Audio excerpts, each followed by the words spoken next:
1992లో బీహార్లోని నగర్ ఉతారి నుంచి కొత్త ఢిల్లీ వరకు 2000 కిలోమీటర్లు, 1994లో కన్యాకుమారి నుంచి కొత్త ఢిల్లీకి 5000 కిలోమీటర్ల మేరకు భారత యాత్ర, 1996లో కోల్కతా నుంచి ఖాట్మండ్ వరకు South Asian child workers freedom march నిర్వహించారు. ఆయన నిర్వహించిన ఉద్యమ యాత్రల్లో చారిత్రాత్మకమైనది global march against child labour.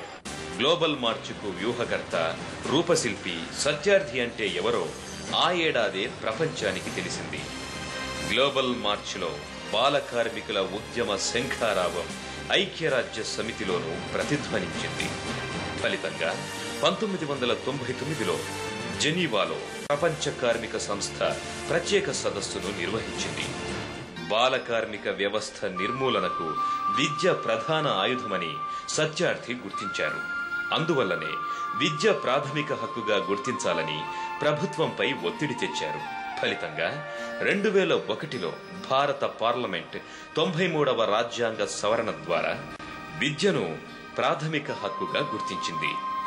ఈ కృషిలో భాగంగానే 2002లో బాలమిత్ర గ్రామ్ BMGలను ఏర్పాటు చేశారు.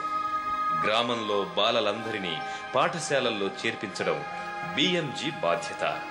2004 June 15 Colonelganj great Roman circus. ఆ సర్కస్ కంపెనీ యాజమాన్యం నేపాలీ పిల్లల్ని చెరబట్టి దుశ్శాసన పర్వానికి దిగడంతో సత్యార్థి న్యాయ పోరాటం చేశాడు. బాలికల గోడు వినడానికి అక్కడికి వెళ్లిన సత్యార్థిపై యాజమాన్యం మనుషులు కిరాతకంగా దాడి చేశారు.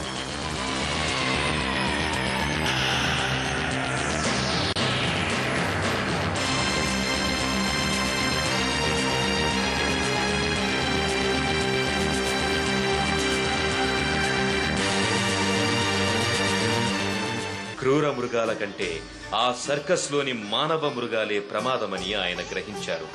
ఆఖరికి దుండగులు తన కుమారుణ్ణి గాయపరిచిన సత్యార్థి బెదరలేదు, ఆత్మస్థైర్యం చెదరలేదు. నా సహచరులు, నాతో పాటు ఉన్న పిల్లలంతా నా కుటుంబ సభ్యులే. నేను వెళ్లిన ప్రతి చోటే నాకు ప్రపంచం. ఆ మిత్రులు నన్ను తమ కుటుంబ సభ్యుడిగానే భావిస్తారు. అలాగే నా కుటుంబ సభ్యులంతా, అంటే నా కుమారుడు, కుమార్తె, భార్య కూడా బాల కార్మిక వ్యవస్థ నిర్మూలన కార్యక్రమంలో పాల్గొంటారు. అందుకు వారు సంతోషిస్తున్నారు. ఇది నాకెంతో ఊరటనిస్తుంది. దేశవ్యాప్తంగా ఆయన తన ఉద్యమాల ద్వారా దాదాపు 67,000 మంది బాల కార్మికుల చెర విడిపించారు. వారికి కొత్త జీవితాన్ని ప్రసాదించారు. అద్భుత బాల్యాన్ని వారికి తిరిగి అందించారు. బాల కార్మిక వ్యవస్థ కొనసాగింపు అమానవీయమని, అమానుషమని ప్రతి వేదిక మీద సత్యార్థి ఎలుగెత్తి చాటారు. దేశాధినేతలకు సమస్య తీవ్రతను బోధపరిచారు. ఐక్యరాజ్య సమితి సర్వప్రతినిధి సభలోనే కాకుండా అంతర్జాతీయ కార్మిక సంస్థ, మానవ హక్కుల కమిషన్, యునెస్కోలలో సైతం ప్రసంగించిన అరుదైన గౌరవం సత్యార్థికి దక్కింది. అమెరికా అప్పటి అధ్యక్షుడు బిల్ క్లింటన్ కైలాష్ సత్యార్థి చిన్నారులకు చేస్తున్న సేవలను గుర్తించి సముచితంగా సత్కరించారు.